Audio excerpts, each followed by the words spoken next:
ನೋಡಿ ಎಲ್ಲರೂ ನೋಡ್ಕೊಳ್ಳಿ ನೋಡಿ. ಇಷ್ಟೇನ ಹುಡುಗರಿರೋದು ಇನ್ನೂ ಇದಾರ? ಇಷ್ಟೆಲ್ಲ ನೋಡ್ಕೊಳ್ಳಿ.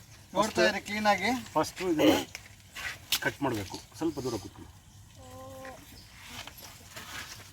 ಇದು ಈ ಮರದ್ದು, ಹಲಸಿನ ಮರದ್ದು. ಈಗ ಅದೇ ಥರದ ಹಣ್ಣು ಇಲ್ಲಿ ಬರುತ್ತೆ. ರುದ್ರಾಕ್ಷಿ ಹಲಸೆ ಬರುತ್ತೆ, ಬೇರೆ ಹಲಸೆ ಬರೋದಿಲ್ಲ. ಈಗ ಇದನ್ನ ನಾವು ಈ ಎಲೆಗಳೆಲ್ಲ ತೆಗಿಬೇಕು. ಈ ರೀತಿ ಪೂರ್ತಿ ಕೈಯಿಂದ ಹಿಂಗೆ ತೆಗಿಬಾರ್ದು, ಸಿಕೇಚರಿಂದ ತೆಗಿಬೇಕು.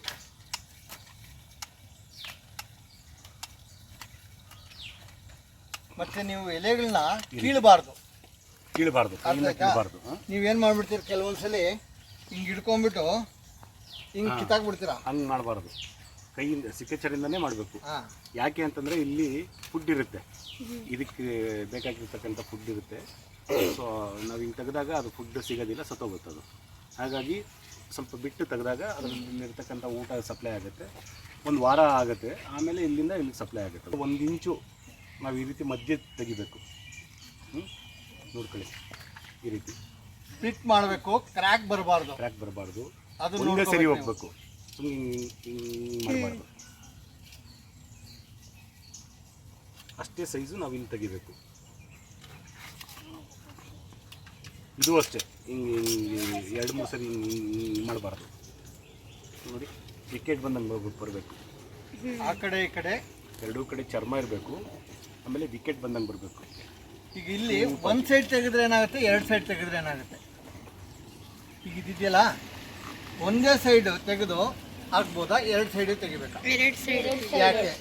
ಒಂದು ಸೈಡ್ ತೆಗೆದ್ರೆ ಆಗಲ್ಲ, ಇನ್ನೊಂದು ಯಾಕಂದ್ರೆ ಅದ್ರ ಮೇಲೆ ಪ್ರೊಟೆಕ್ಷನ್ ಇರುತ್ತಲ್ಲ, ಅಲ್ಲಿ ಕರೆಕ್ಟಾಗಿ ಕುತ್ಕೊಳಲ್ಲ. ಮತ್ತು ಎಷ್ಟು ಟಿಶ್ಯೂ ನೀವು ಈಗ ಟ್ಯಾಗ್ ಮಾಡ್ತೀರಲ್ವಾ, ಎಷ್ಟು ಅಂಟ್ಕೊಂಡಿರ್ತಲ್ಲ, ಆವಾಗ success rate will be more. ತೋರಿಸಲ್ಲ. ಬೋತ್ ರೂಟ್ ಸ್ಟಾಕ್ ಮತ್ತೆ ಸೈನ್ದು ಕೇಂಬಿಯಂ ಟಿಶ್ಯೂ ಜಾಯಿನ್ ಆಗಿ ನೋಡಿ, ನಾವು ತೆಗ್ದಿರೋ ಪಾರ್ಟ್ ಫುಲ್ಲು ಕವರ್ ಆಗಬೇಕು. ಈ ರೀತಿ ಎಲ್ಲೂ ಗ್ಯಾಪ್ ಇರಬಾರ್ದು. ಈ ಚರ್ಮ ಸೇರಬೇಕು. ಸುಮ್ಮನೆ ಹೆಂಗೋ ಹಿಂಗೆ ಇಟ್ಬಿಟ್ರೆ ಬರೋದಿಲ್ಲ. ಆ ಚರ್ಮ ಈ ಚರ್ಮ ಸೇರಬೇಕು. ಆಪರೇಷನ್ ಮಾಡ್ದಂಗೆ. ಇದು ಗ್ರಾಫ್ಟಿಂಗ್ ಟೇಪ್ ಅಂತಾರೆ, ಬೇರೆ ಎಲ್ಲೂ ಸಿಗೋದಿಲ್ಲ. ಇದು ತುಂಬ ತೆಳ್ಳಗಿರುತ್ತೆ. ಆಮೇಲೆ ನೀವು ಎಷ್ಟು ಹೇಳಿದ್ರು ಉದ್ದಕ್ಕೆ ಬರುತ್ತೆ. ಕಟ್ ಮಾಡಬೇಕು. ಅಕಸ್ಮಾತ್ ಸಿಗಲಿಲ್ಲ ಅಂದ್ಕೊಳ್ಳಿ, ಮನೆಯಲ್ಲಿಲ್ಲ ಕವರ್ ಆಗುತ್ತಾ? ಮನೇಲಿರೋ ಕವರು ಆಗೋದಿಲ್ಲ ಸರ್. ಅದು ಎಳೆಕಾಲ ಟೈಟಾಗಿ ಕೆಲವು ತೆಳ್ಳಗೆ ಬರ್ತದೆ. ನೀವು ಸ್ಟೇಷನರಿ ಶಾಪಲ್ಲಿ ಸಿಗ್ತವೆ ನಿಮಗೆ, ನೀವು ಡ್ರಾಯಿಂಗ್ ಇದು ಮಾಡ್ತಿರಲ್ಲ ಅಂತ ಇದ್ರಲ್ಲಿ. ಇಲ್ಲಿಂದ ಕೆಳಗಡೆಯಿಂದ ಸುತ್ತಬೇಕು. ಎಲ್ಲೂ ನಾವು ತೆಗ್ದಿರೋ ಪಾರ್ಟ್ನ ಎಲ್ಲೂ ಬಿಡಬಾರ್ದು. ಈ ರೀತಿ ಮತ್ತೆ ಟೈಟಾಗಿ ಸುತ್ತಬೇಕು. ಎಳಿಬೇಕು, ಹಿಂಗೆ ಎಳೆದು ಅದ್ರ ಮೇಲೆ ಸ್ವಲ್ಪ ಹೋಗಿ ಆಮೇಲೆ ಹಿಂಗೆ ಗಂಟು ಹಾಕಬೇಕು. ಈಗ ಗ್ರಾಫ್ಟಿಂಗ್ ಆಯಿತು ನೋಡಿ. ಇದನ್ನು ಇಲ್ಲಿಂದ ಚಿಗುರುತ್ತೆ. ಇಲ್ಲಿಂದ ಚಿಗುರಿದಾಗ ಹೊಸ ಗಿಡ ಆಗುತ್ತೆ. ಆಮೇಲೆ ಸ್ವಲ್ಪ ದಿನ ಆದಮೇಲೆ 1-2-3 ತಿಂಗಳಾದಮೇಲೆ ಇದನ್ನು ತೆಗಿಬೇಕು ಪೇಪರು. ಈಗ ತೆಗೆದ್ನಲ್ಲ ಆ ರೀತಿ. ಅಲ್ಲೊಂದು ಟೋಪಿ ತಗೊಳ್ರಿ. ಇದಕ್ಕೊಂದು ಗಿಡಕ್ಕೆ ಒಂದು ಟೋಪಿ ಇದೆ.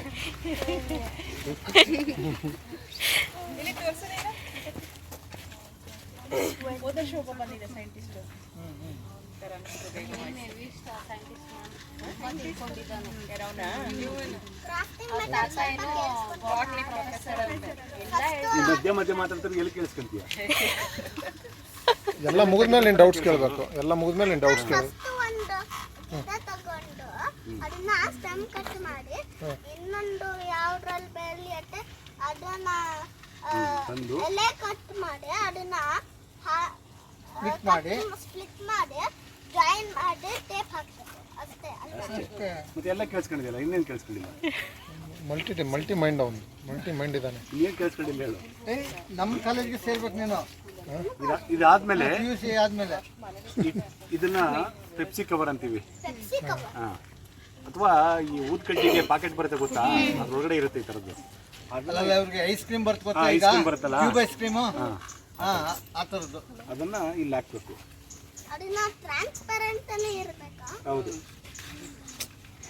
ಈ ರೀತಿ ಹಾಕಿದ್ರೆ ಇದಕ್ಕೆ ಹ್ಯುಮಿಡಿಟಿ ಬರುತ್ತೆ, ಸೆಕೆ ಬರ್ತದಲ್ಲ, ಆ ಸೆಕೆಗೆ ತುಂಬ ಚೆನ್ನಾಗಿ ನೀಟಾಗಿ ಸಕ್ಸಸ್ ಬರುತ್ತೆ.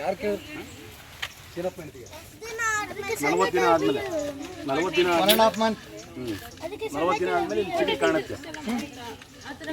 ಈ ಟ್ರಾನ್ಸ್ಪರೆಂಟ್ ಇದಿರುತ್ತಲ್ಲ, ಸೊ ಇಂಡೈರೆಕ್ಟ್ ಸನ್ಲೈಟ್ ಹೋಗುತ್ತಲ್ವ? ಯಾವುದು ಫೋಟೋಸಿಂಥಸಿಸ್ ಯಾವಾಗ ಬೇಕಿಲ್ಲ ಅದು ಗ್ರೋತ್ ಆದ್ಮೇಲೆ ಫುಡ್ ಅಲ್ವಾ? ಸೊ ಅಲ್ಲಿ ತನಕ ಏನಾಗುತ್ತೆ, they will be stored energy. ಈಗ ನೀನು ಒಂದಿನ ತಿಂದಿಲ್ಲ ಅಂದ್ರೆ ಏನಾಗುತ್ತೆ? ಅದನ್ನ ಸ್ವಲ್ಪ ಹೋಗುತ್ತೆ. ಸುಸ್ತಾಗುತ್ತೆ ಅಷ್ಟೇ. ಬಟ್ ನಾವು ಇರೋ ಎನರ್ಜಿನ ಯೂಸ್ ಮಾಡ್ಕೋಬೋದಲ್ಲ. ಸೊ ಅಲ್ಲೂ ಹಂಗೆ. So the energy already existing in that will be taken. Leaf ಇರಲ್ವಲ್ಲ ಎಲ್ಲಿ ಅದ್ರಲ್ಲಿ ನೆಕ್ಸ್ಟ್ ಗ್ರೋ ಆಗುತ್ತೆ